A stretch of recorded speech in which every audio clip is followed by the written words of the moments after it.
door, on your gate, how is the reception? Because that also turns off so many people. How is your reception? Reception ewaffe, it is so conducive. Kubanyinza okugamba right now nti tuyina abantu bawera n'olukumi.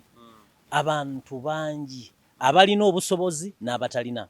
Era actually challenge tufunyemu nti eyo kyobula badde mpita bamama fiina muzeeyo okuvaayo nti anga bwe ngambye kitwala abantu bangi okuza omwana so si muntu omu. Reception waffe nungi. I had to raise up a child.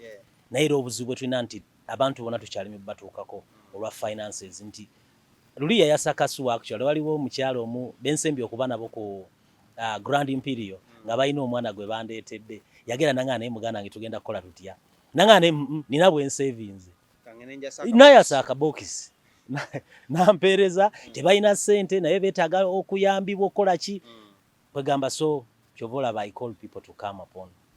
Qute Kaye, omaze nokinga ku luggi luno bakuguddewo meeting's director wamugamba bigambo ki?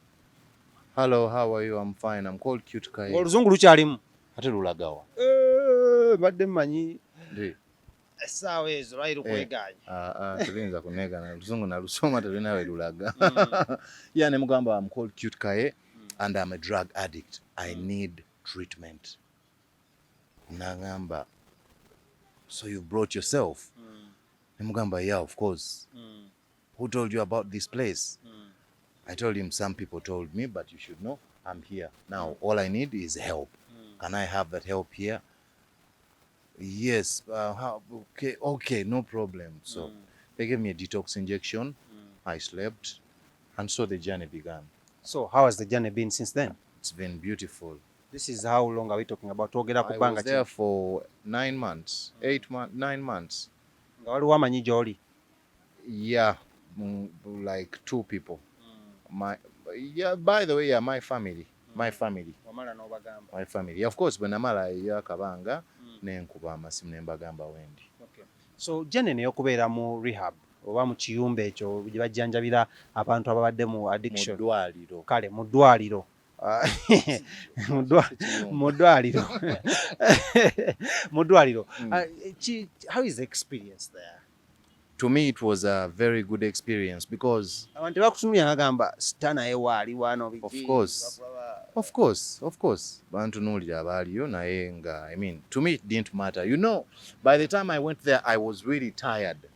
Yes. It didn't matter to me. What mattered to me was getting better. So that I can begin to do something better for myself, with myself. Yes.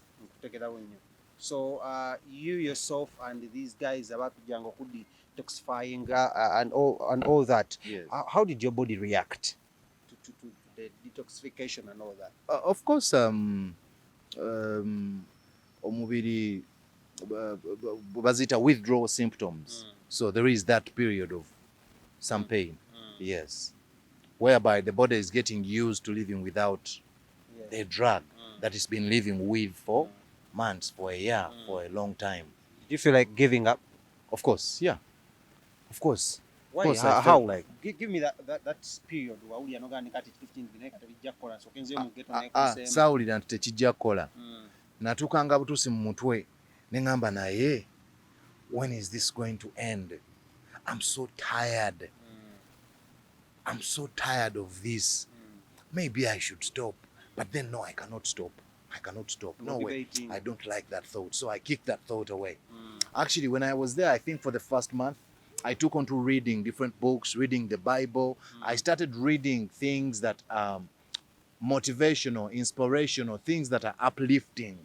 Yes. And then just like that, I learned how to counter my negative thoughts. I learned about the fact that in a person's brain, there is negative and positive thoughts. Positive thoughts, these thoughts, they make you feel like you're worth it. They are full of enthusiasm. They make you feel like it is possible. No matter what the challenges, it is possible. That's when I learned a setback is a setup for a comeback, which to me, I interpreted that, okay, since I got a setback, now I'm supposed to start preparing for a comeback. Now, what do I do to get a comeback? Work on my mind. Because, you know, drug addiction, it's a brain disease. it attacks The brain. your cognitive, your head, the way you think, the way you reason. It attacks that. Kakati okujiwona olina undoing habits, or acquiring new habits, because we are creatures of habits. We thrive on what we know, what we are used to. Oli muli waka command n'ogamba okemanyiziza nnyo bw'oli enkoko luto ne lukuluma. Imagine. Qute Kaye nkwagadde. Another Chance Foundation etandikira wa? Another Chance Foundation etandika ali mu ddwaliro, kuba twaganya okugamba ekiyumba ng'ali mu ddwaliro, byonna bituukawo atereera afuuka omuntu naye n'alaba there is no way. Kyalina okukola is to sensitize people nti waliyo essuubi ate osobola okufuuka omuntu n'oddamu n'oba ow'omugaso. Kugamba yatandikira ng'akyali mu ddwaliro. So ofuna otya idea agamba muno kati kantandike another Chance Foundation? Era erinnya lino lwaki wagituuma Another Chance Foundation? Lwaki abasinga we want to personalize, be like Qute Kaye Foundation, Kaye Foundation? God gave me another chance. Simply, He gave me another chance at life, at health, at success, at beauty. Oh my God, you don't know. He gave me another chance. Yes, so actually our motto is lean on me. Because everybody needs a shoulder to lean on. So that's how I thought about that word with my brother Sense. And then I said it should be another chance. Everybody else needs the other chance that I got. Kati Qute Kaye, you're a celebrity, a superstar in Uganda and the rest of the world. Naye ebintu bino biragaga bibadde nnyo nga tunaga bibadde nnyo mu bayimbi.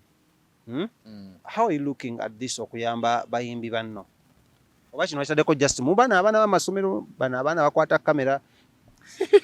Musajja ono. Actually, tulina project tugenda tuli kutambula mu zi rehab. We motivate and inspire the people who are in rehab. Abaganda baffe abafunye chance okubanga bayingidde mu rehab.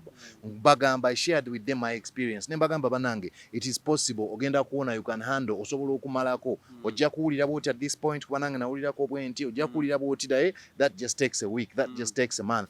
But the rewards are stupendous. There are so many.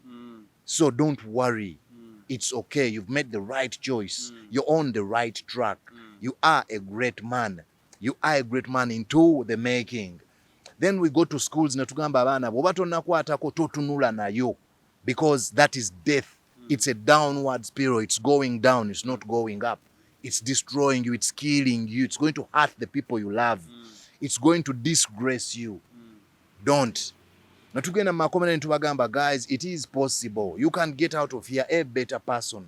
Ne tugenda mu ddwaliro ne tubagamba osobola okuwona kuli mu mutwe gwo, kuli mu maanyi go, osalawo n'ono banotawona Katonda agamanyi yagatuteekamu buli muntu. Osobola okwogera obulamu eri obulamu bwe era ne bubeera. Awo ngenda obuuliza, olina plan ezikola church? No. Plan ezikola church. Nga gwe musumba. Kubanga ngenze nekutunya nti ng'oyogera. Engamba mukama waffe yeebaze mpulira Pastor Qute Kaye ng'abuulira ekigambo kya mukama awo ku street. Musajja ono. Olina plans ezo? Mpola. Manyi munaye plan. Ffe tukola plan naye Katonda yasalawo bwe binaabeera. Kiina mu plan? Nze naawe. Not really. Not really. But then omanyi Katonda, he works in mysterious ways. Ate kati nze okuva yampa omukisa ogwokubiri sisobola mujeemera. How do you see Qute Kaye? This Qute Kaye. Kwa kati kutambudde naye brother otambudde naye kumala ebbanga ddene. Qute Kaye onayinza okuba byatugamba nga kawaani. Abayimbi bano omanyi sometimes bamanyi okugiramu akawaani. Okitegedde era comments ojja ziranga ne Qute Kaye oyo katumuwemu emyezi 6, 7 ne katukubadde naye for years. And I know you would bear witness. Qute Kaye ono omulaba yayogera lofiti oba byayogera just. Nja kukozesa olulimi nti byalaali. Byaddala byalaali. Ate change ogamba nti this time it is for real. It is for real. Kubanga experience is the best teacher. Sirowooza nti mubadde mwogeraawo. Embeera gye yalimu n'obulumi nti waliwo eyandiyagadde okudda mu bulumi obwo byaddala bino byalaali. Kaye, vision. Vision. Yeah, Another Chance Foundation. Vision ya Another Chance Foundation. Right now tuyina 3 pillars. Awareness, to make sure that people know about the existence of the drug in society. So people are aware that it exists, because you cannot fight what you do not know. They say acceptance is the first step to recovery. Yes. If you accept, then recovery begins. So if society can accept that this problem exists, then we can begin to fight it. Then the second pillar is skilling. Because these people who get addicted, if you get out and you're not busy, they say an idle mind is the devil's workshop. Awe manyi Bible. Akozeko research. Tugende maaso. Ekyo kyawandiikibwa ki? Ekirwa. An idle mind. Anti abasinga bazokuleba kikozesa. Ogambye omanyi ebyawandiikibwa. Proverbs. Proverbs, I think 40 something. Onotera okugenda wali mu Songs of Solomon. Mukama abasonyiwe mwembi ne sensa. So the second one is skilling. Omuntu kasita ava mu rehab yeetaaga abeere busy. Kubanga bw'abeera busy kimwanguyira to abstain, to maintain sobriety. Otherwise bw'afuluma n'abeera nga era talina byakola kyangu okurelapsinga, okuba stigmatized. Then ekyokusatu, aftercare home. A home away from home. Tugenda zimba amaka amanene ku acres nga 2 oba 3 nga kuliko institutions ez'enjawulo, tuyigiriza skills ez'enjawulo, tailoring, music, sports, everything. Yes, sports, swimming as well, a lot of other things, whereby people who have been addicted before, they can always come and get skilled and chill at home. Entertainment eno gireseewa, ndaba tojogerako nnyo. Entertainment kyobula mbadde sijogerako katikati olw'ensonga manager alina okwogerako ebyo. Ngamba how you want to tap into the entertainment sector. Kola muno kwa nayo drugs nga akayaga. Drugs nyingi nnyo mu entertainment sector eno. Kimbi biri kasero muka kunyoka. Kimbi satu agamba studio sango katikwe gambaawo. Abayimbi actually tugenda kukolayo project n'abayimbi ab'enjawulo. Bakwate tunabagimala bumazi nti kati lwakuba ebintu ne finances ndooza waliwo ebintu ebitya okutambula empola mpola naye Katonda bw'atyo bw'akola tapapa. So abayimbi tugenda kukola nabo, era nga bw'olya bwe ndi okugamba, ndi kugamba abantu mwena mwena abakozesa ebiragala eyo gy'oli nti eryekubo lidda ku ttaka teridda waggulu. Eryekubo fu bagamba olinnya ey'amagye. Kati balinnya y'amagye. Oliwo nga rescue mission. Okitegeera? Lekera awo, yimiriza awo wennyini nyini, stop. Look for help. Omusajja yagamba nti ask for help not because you're weak but because you want to remain strong, and ask for help and don't stop until you get it. Omusajja asaba obuyambi abeera mugezi, abeera w'amaanyi, aba wanjawulo. Totya nti ojja kuswala. Tekiswaza, obulwadde tebuswaza, temutya. Nammwe abantu abali addicted mulekerawo okubayisanga outcasts ng'ebyawongo oba batyogera batya ebyokoola. No. Oyo omuntu mulwadde yeetaaga okutegeera. Understand them, give them help, give them a hand. Stop stigmatizing them, because that way you won't help them. Fire yagamba today it's me, tomorrow somebody else. Enkyajja kuba mwanawo oba omwanawo oba maamawo oba taatawo munange oba oliawo nga kituuse ewuwo. Bagamba nti simanyi ensi egula mirambo, olumanyi bwe lugwayo. Gwe muganda okunsingako. Musajja wa Kabaka nga temulimuwo. Yes. Kati kambuzemu, funding eno mujogeddeko nnyo. Who's funding you guys? Basically akasente mukajjawa. Qute akasente. Qute kasente. Taasagala omusooke musaako lya sente. Sente ze tukyakozesa zize. N'abantu abamu waliwo emikwano nga Mama Farida, bannaffe Saudi Arabia emikwano, Australia, webali abatuyambe. Haji Mubaraka England eyatuyambyeko okusibulula bannaffe abasiraamu. Tekyogerako ekyo tomanyi, njagala bafaani bange bagire musajja nze na sunna yino ogamba muno. Kitu Kaye nga twagala omaliriza. Your last words to the fans ebyomuziki nja kunoonya tubyogereko ne manager. Yes. Leero Yes. njagala tusobola ku your life and changing and another chance foundation. Yes. Your last words to your fans. My last word to the fans is I love you guys very much.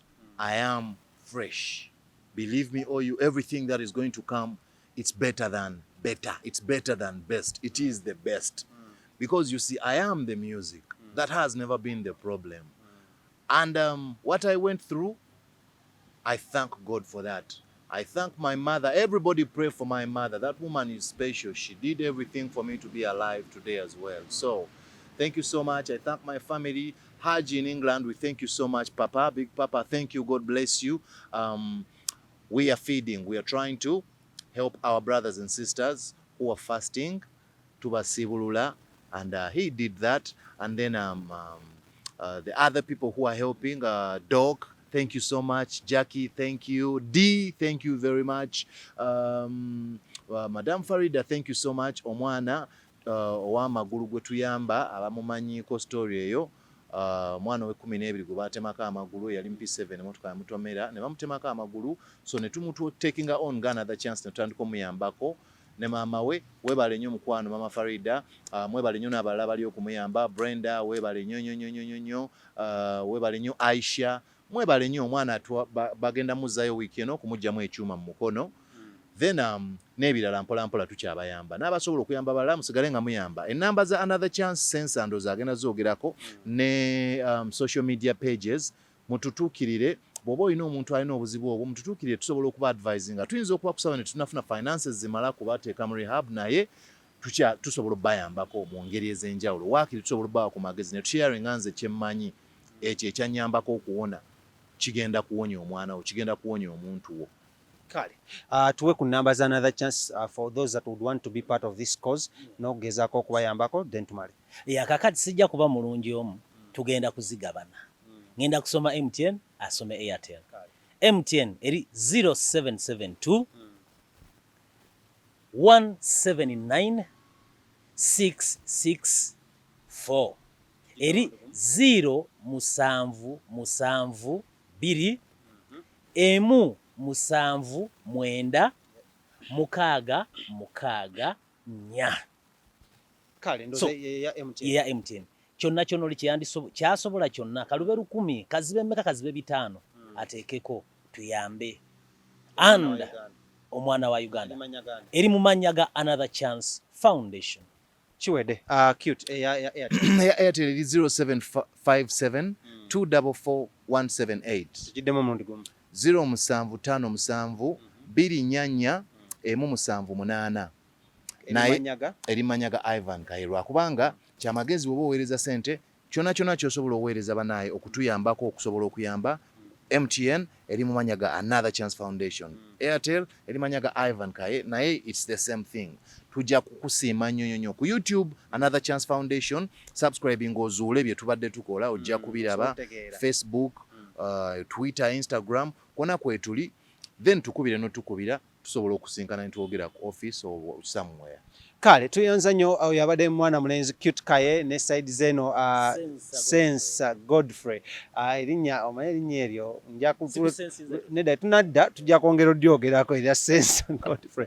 But thank you so much all our viewers, mwebale nnyo kubanga mutulaba okutugobera. Sikola nzeka, mbeera ne mwana mulenzi Sir Lawrence abeerako ku kamera okulamu nakwata ebifaananyi ebirungi nga bino, okulamu nate biri massive n'okubanga bikutuukako eyo nonna gy'osinzira okubanga olaba. Nange ngenda kugamba bw'oba oyagadde okubanga odduka ekibiina kino genda ku social media zaabwe ekya Another Chance Foundation. Let's be part of this cause. Ate nekyangenda kusaba ekintu kimu, subscribing ku channel yaffe Celeb Jazz, ate sokuba nga tupushinga these such kind of programs and shows to the rest of the world. My name is the one, the King himself, King Smith. I love you so much and God bless you and bye bye.